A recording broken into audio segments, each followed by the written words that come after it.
Sometimes we feel like farmers aren't celebrated enough in New Zealand. We're classically busy.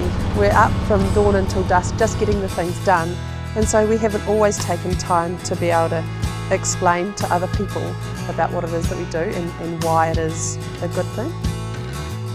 Minority groups are probably getting a lot of airtime, and their perspective doesn't generally reflect what's actually going on out there.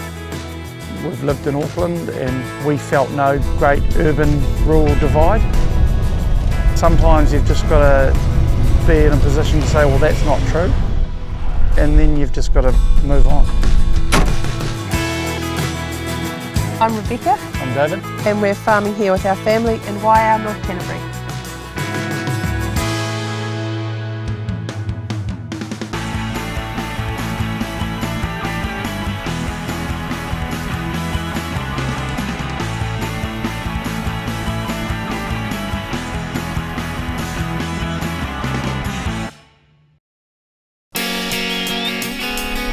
We're running 2,800 ewes, 2,800 hoggets, 400 breeding cows, 300 odd calves and 200 beehives.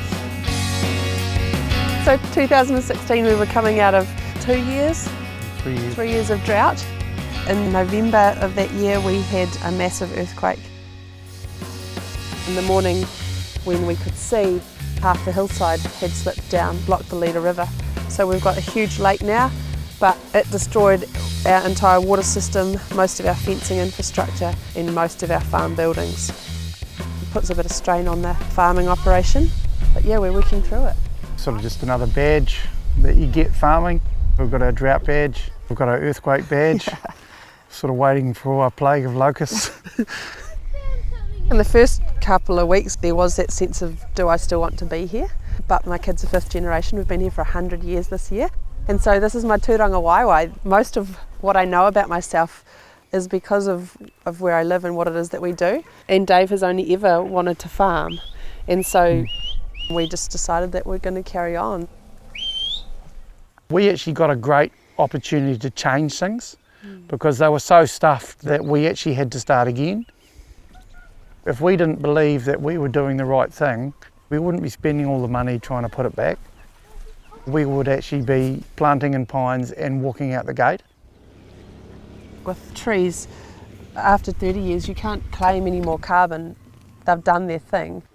Whereas if we're putting carbon into the soil with grass, then that can continue happening.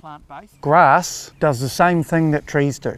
Take CO2 out of the atmosphere in order to grow, and then those animals harvest that grass. The bottom line is, are we adding CO2 to the atmosphere? And the answer is no. We don't need to shut down small rural communities and take the life out of them. I don't think that's healthy.